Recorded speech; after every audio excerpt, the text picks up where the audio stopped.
Hello, world history. So, I hope all of you guys are healthy and safe and not going too crazy from being stuck in your homes the whole time.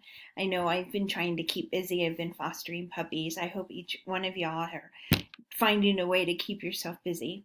You do have schoolwork, and last week your assignment was pretty light. So this week, what I did was I made you a plan, and I want you to use it and use the checklist to for on a daily basis. That way you're logging in on a daily basis.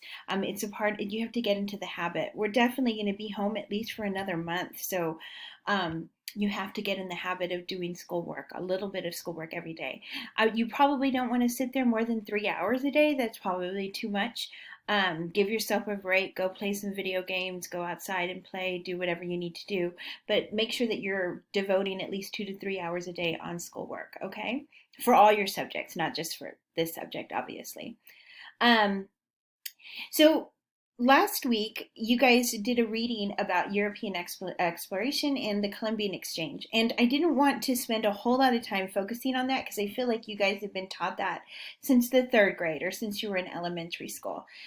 We know that, the Europeans went out and they discovered the New World. Well, they didn't really discover it, right? People already lived here, but they went out and they found new worlds and they brought lots of goods back with them to Europe, and they also brought goods to the New World too. Um, this idea of movement of goods, it's actually called the Columbian Exchange. There's things that we got from the New World that were never in Europe that we now see as European products. For instance, like potatoes. We always think when we think of potatoes, we think of the Irish potato famine, and so we familiarize them with European culture. French fries, right? They're supposedly from France, but potatoes are actually from the Americas. They're not from Europe. They got to Europe during the Columbian Exchange. Um, Italian food. Tomatoes are always used in Italian food, but tomatoes are actually from the New World, not from Europe. So tomatoes were not in the diet of the Italians prior to European exploration. So there's a lot of goods and products that got changed in hands. And then, of course, slavery is going to become a big issue. And we're definitely going to talk about that. Once we start talking about revolutions next week, we'll talk about slavery, because here in the United States, when the country is being formed, slavery is a topic that is being argued since the inception of the United States. It's not something that came to a head in the Civil War. They're talking about it very early on. A lot of people are already wanting to abolish it, but they didn't. So we'll get there. Now, as all of these movements of goods are happening across the ocean, across the Atlantic, from the New World into Europe, it brings a lot of, well, goods, obviously, but wealth as well, right? The Spanish are going to take so much silver and gold from Mexico and Central America and South America, and they're going to take it back to Europe, and it's going to make them very rich and very powerful. And that wealth is going to be spread amongst the population, not just in the hands of the monarch, although the monarch will get a lot of wealth. Now, when people start to get money and more freedom, um, and they're exposed to new cultures and new ideas, they definitely start to ask questions. This is something that's natural to us all. We travel to another country and we start to ask, well, why do they do this here? And what makes this a part of their culture? So after the Europeans start to explore, by 1650 or so, so this is like, takes about 150 years of exploration, people really start to form schools of thought, meaning there's like groups of people that will congregate together, writers and people that have influence, and they will start to spread specific ideas that they come up with together. So literally, there would be people that would be sitting around like a university or sitting around in a salon, which is like a living room of somebody, and they're discussing ideas, and then they write about it and they publish them. And when they publish them, lots of people read about them, and it gives new ideas to people all around Europe. Now, for 2,000 years, Europe had been ruled by monarchs, meaning there was just one king and one queen. or one king or one queen. One person had total power. About this time, about the 1600s, people are going to start to question this and say, should this one human being have all the power? Is this correct? Now, prior to this, most people believed that the king or the queen was put there by God and that God gave them the right to rule. But by this period, you have people seeing different cultures. You have people questioning the Christian church. So they're going to start to question their kings and their queens. This is called the Age of Enlightenment. And the Age of Enlightenment is going to give rise to revolutions. And people are going to start to overthrow the governments, the kings. They're going to start to overthrow the kings and the queens. Here, we are the first to do it. The United States is the first major revolution that is going to overthrow a king. We overthrew the British king. And then the French are going to do it with the French Revolution. But all of these revolutions, they don't happen overnight. Like nobody wakes up one day and says, I'm going to overthrow my government today, and then they get 1 million followers to do it. That's not the way it happens. It takes many years. It takes people reading about ideas that are going to inspire them to question their governments. It's going to take years for them to form and come together. And then it'll happen, but it doesn't happen overnight. Even the U.S. Revolution took, it from the start of the revolution, from when we declare independence in 1776 to the time that we have our government, which the one today, the U.S. Constitution, it's going to take 12 years. So it does not happen overnight, most definitely.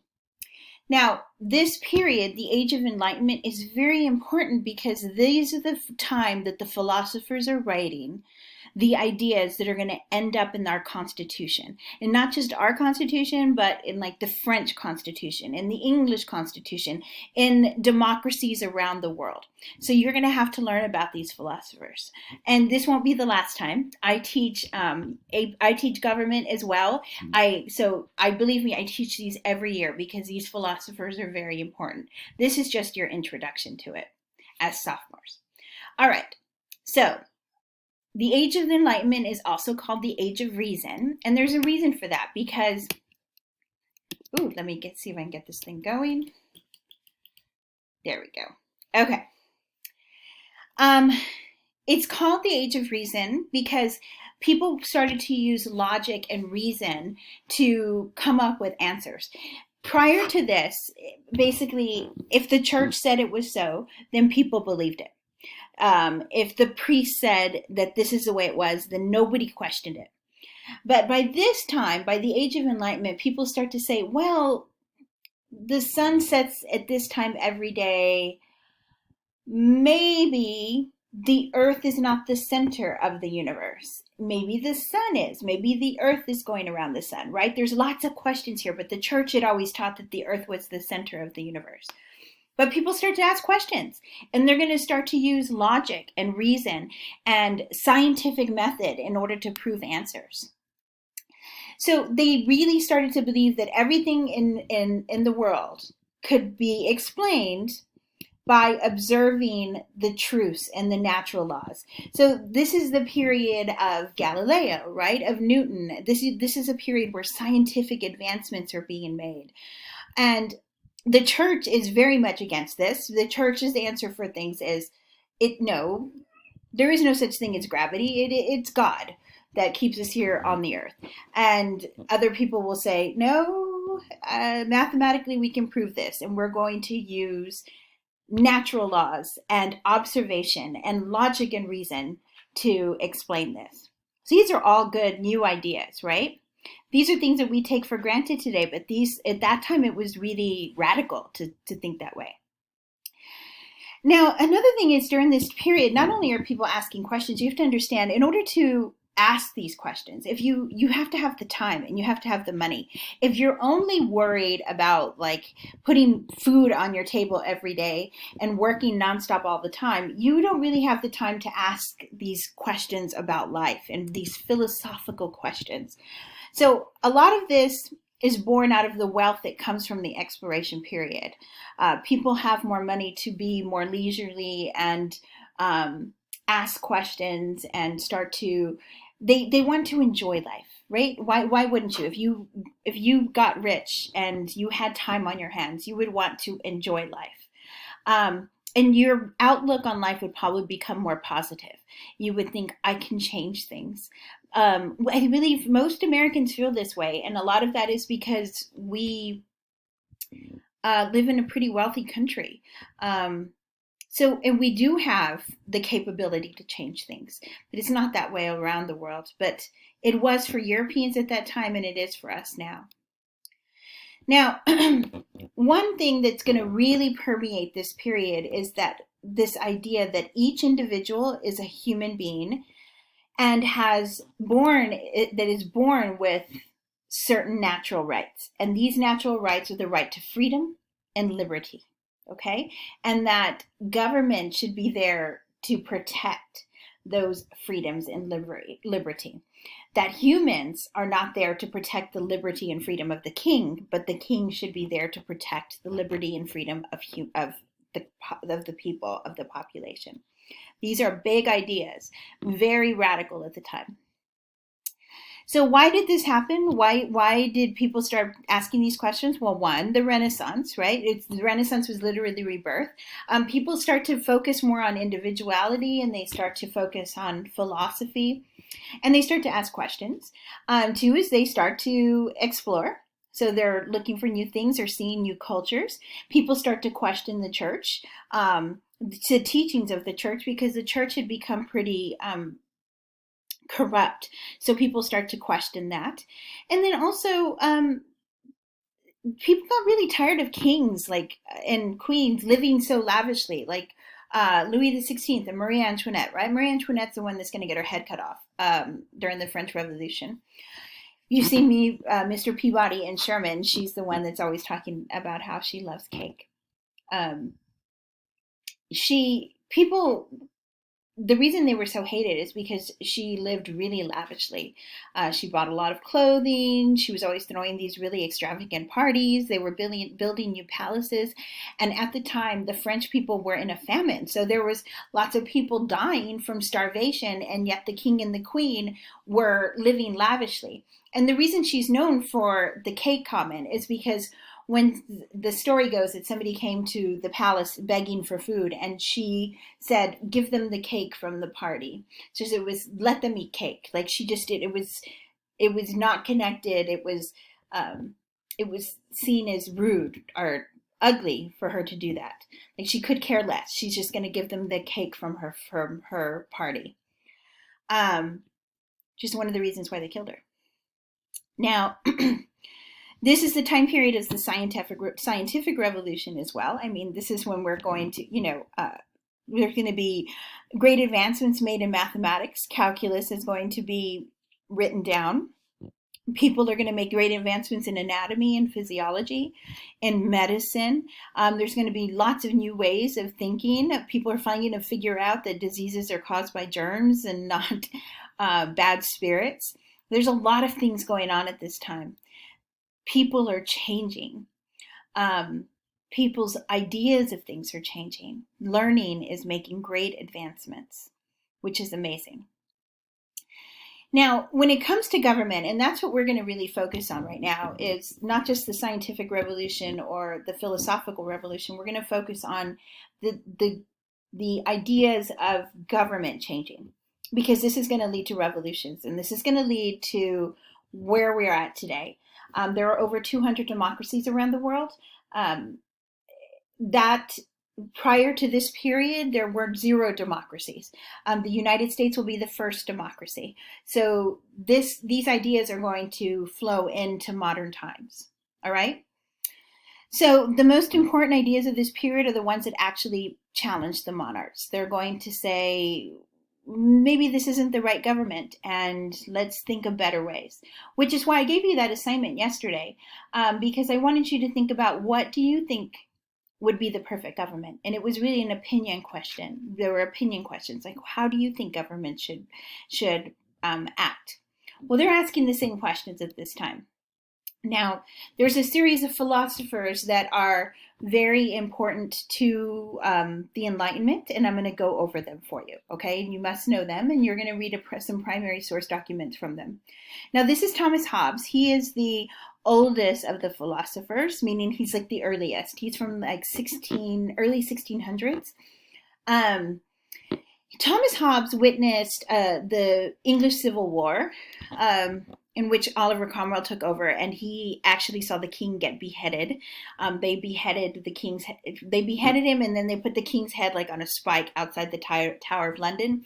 And Hobbes was really taken back by this. He found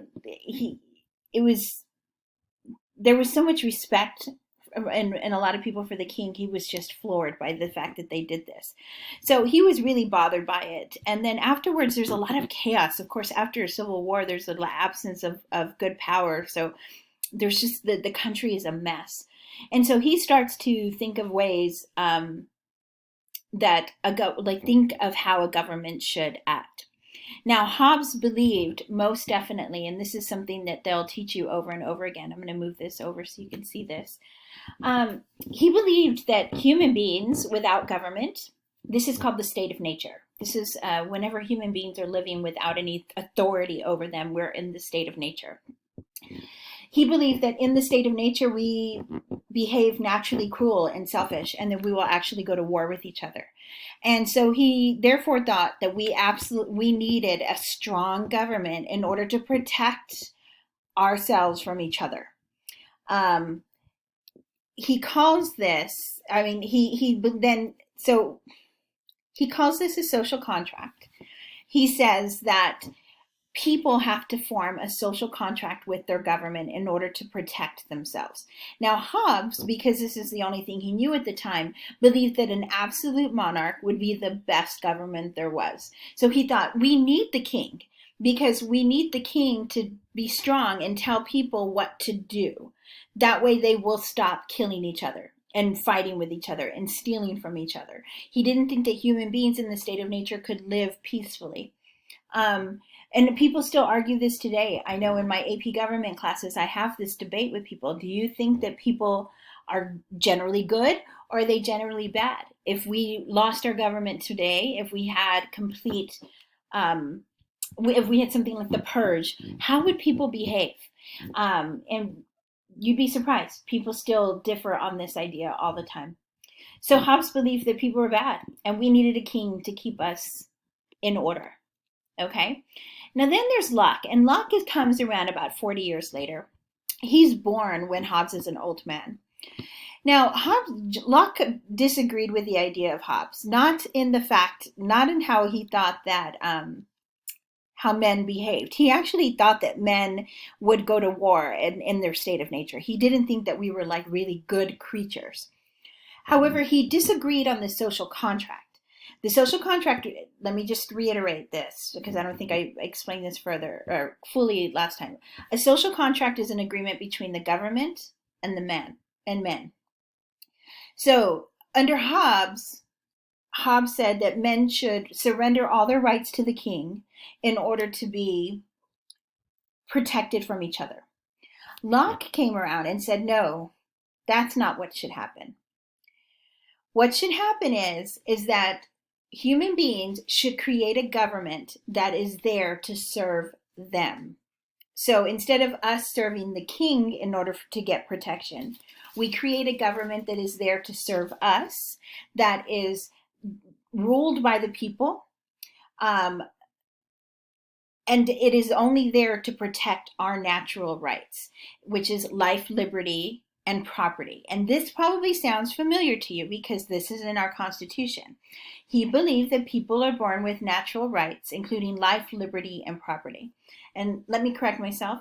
It's a part of the Constitution, but this is quoted in the Declaration of Independence. Thomas Jefferson will quote Locke here. So he believed that if any sort of king or any sort of government started to interfere with people's rights to property or just your right of freedom, then we should overthrow that government. that idea is going to be very powerful because it's going to inspire our founding fathers to overthrow the king here and create the United States of America. Okay. So Locke sees the government as serving the people. Hobbes sees the government as being served by the people. So they're opposite here. All right. So knowing that, what kind of government do you think that Locke supported? Not a king, right? He actually supported what you would call a constitutional monarchy. So like what Britain has. So they would have like a king or a queen, but they also would have a parliament, like a republic where people voted in representatives to speak for them in the government. So this is the first time that like a form of democracy is actually being proposed. Locke is proposing this. Now, we also get other ideas. There's some other philosophers during this period that we're going to get ideas from. One is Voltaire. Voltaire is actually a comedian. He wrote satirical comedies, but they were powerful and poignant. So if you want to think of like what he did, like he would be the equivalent of a modern day comic that would write comics about politics. So it was powerful, but he did it in a way that the average man could read it. You didn't have to be a scholar. Anybody could read it. So he was really popular. So he actually really argued for the freedom of religion and speech. He definitely was against intolerance and prejudice and oppression. These are all ideas that were that are meaningful to us today. Voltaire, for the time, though, was considered a radical because at the time in France, that's where he's from, people were in different classes. So either you were an aristocrat or you were like a bourgeois person, a part of the bourgeoisie, which was the merchant class, or you were part of the peasants, and you never moved, and people didn't intermingle. Well, Voltaire was saying we're all the same, we're all humans, and that's why he was creating these satires or these comedies for people, for anybody to read. And people thought he was crazy. They thought he was radical, and they even jailed him for it. They thought he was that he was going to incite the peasants to rise up and overthrow the king, which happened. It took some time. It didn't happen in his lifetime, but his words will carry on. And he will definitely help to influence revolutions. Now here's another one. This is Baron de Montesquieu. Montesquieu is also French. They're not all French. Hobbes and Locke were English. Voltaire was French. Montesquieu was French as well. Now, Montesquieu was born really wealthy, and he got to travel. So he got to travel to England, and he actually sees how the parliament is working there. And at the time, France still had one king, an absolute monarch, and where Britain was already putting in some forms of a republic. And he was really inspired by this. Now, we take some really specific ideas from Montesquieu and put them into our Constitution. He believed in separation of powers, and this should look very familiar to you. He believed in the legislative, the executive, and the judicial. He thought that we should form a republic and have a government that had separate powers so that no power would ever become too great, and then you would end up with a king again. That is an idea that is going to be very powerful, and it's going to influence our Constitution. So, this is what we have today, right? We have the judicial, the executive, and we have the legislative. Right. So checks and balances is something that we also get from this, from Montesquieu. Montesquieu believed that the three branches should be able to oversee each other, so that way none of them could get more power. It's what we practice today. We took this idea and we put it into play into our Constitution. This is where we got the ideas from. Now, Rousseau is Swiss. He was a strong proponent for direct democracy, meaning one vote, one voice. So to give you an idea, of what that looks like. So in the United States, when we go vote for a congressman, we're voting for somebody to represent us in the government. That's called a republic, when you vote for representatives to speak for you. Now, at the local level, like here in San Antonio, let's say they want to raise our sales tax. We go to the voting booth and we vote directly, and they count each one of our votes. Nobody is voting for us. We're voting directly. That's called direct democracy. So even though both are a form of democracy, republic has representatives, and direct democracy is when your voice is heard directly. Rousseau is a proponent of, Rousseau is a proponent of direct democracy. Now, we see this in our government only at the local and state level. You do not see this at the national level. At the national level, we are essentially a republic. Now, even at the local level, we have representatives, like you vote for city council members, but there are ways that we vote directly. It's just not as common as voting for representatives. So we do take some of his ideas. Then there's Beccaria, and Beccaria, he's still controversial today. He really was he was a philosopher that wrote about the justice system. He was very much against this idea of torture and having trials in secret. He is where we get the idea of due process from, and the right to a speedy trial. We do not get his ideas on capital punishment. He did not believe in the death penalty. That's capital punishment, is the death penalty. He thought it was inhumane. We don't adopt that. We have death by hanging from the very beginning. Only in recent times have states actually outlawed the death penalty, and not many states have, and especially not in Texas. In Texas, we definitely practice the death penalty. But we do take these ideas of fair and speedy trial, meaning you can't just accuse somebody of a crime, put them in jail, and leave them in there for 10 years before they ever get a trial. That's illegal in the United States. You have to have justification for arresting you. They have to have justification for keeping you in prison, and you have to have a trial within a reasonable period of time. I know right now there's probably people that can wait 2 years for a trial, and that seems like a long time. But if we didn't have these laws in place, they could keep people in prison their whole life without ever giving them a trial. So these are ideas that we got from Beccaria. All right, so let me show you some quotes here. This is what we're going to end with today. These are quotes from different documents that were created after revolutions. This one's from our Declaration of Independence. This is one of the most powerful quotes, I think, of all time. We hold these truths to be self-evident, that all men are created equal, and then they are endowed by their Creator with certain unalienable rights. Unalienable means that you can't take them away. That among these are life, liberty, and the pursuit of happiness. Thomas Jefferson wrote that, and he took it from John Locke, which you saw. John Locke, it's almost a direct quotation from John Locke. Now, this is from our Bill of Rights. It says, in all criminal prosecutions, the accused shall enjoy the right to a speedy and public trial. That comes from Beccaria, directly in our Bill of Rights. This is the Declaration of Rights of Men. This is in France. It says, every citizen must thus speak and write and print with freedom. So this is the ideas of Voltaire. They ended up directly into the French Constitution. This is from our Constitution, the difference in powers, right? Article 1 talks about the legislative power, the executive power. This separation of power comes from Montesquieu.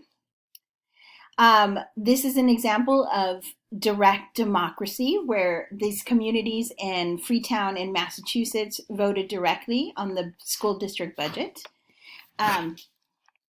Sorry, I have a puppy that is running around. So this direct democracy comes from Rousseau. All right.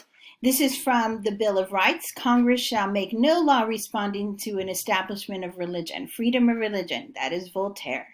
This is from the French one about speedy trial. That is Beccaria. And this is from our Declaration of Independence, saying that governments are instituted among men, and they are only there from the consent of the government. That is, of course, John Locke. All right, guys, so this one's your last one. This one is from Montesquieu. So what I want you to do now for today is, this is it. You just had to watch this video. Tomorrow, you're going to be looking at some primary source documents from some of these philosophers, meaning they're like little clips of what they said in their books, and then you're going to interpret them. It's not too hard. I broke up your week so that way you wouldn't seem so overwhelmed and you wouldn't be sitting around doing 2 to 3 hours or 2 hours of history at one time. I'm trying to break it up for you. Hopefully that'll help. So I hope you guys got what you needed out of this video. You learned a little something about the Enlightenment. And if you have any questions, please feel free to email me. Now, Thursday, I will put up a link. We're going to be joining Flipgrid so we can make little videos to talk to each other. That I think would be nice to see each other face to face. Okay, guys, have a good day.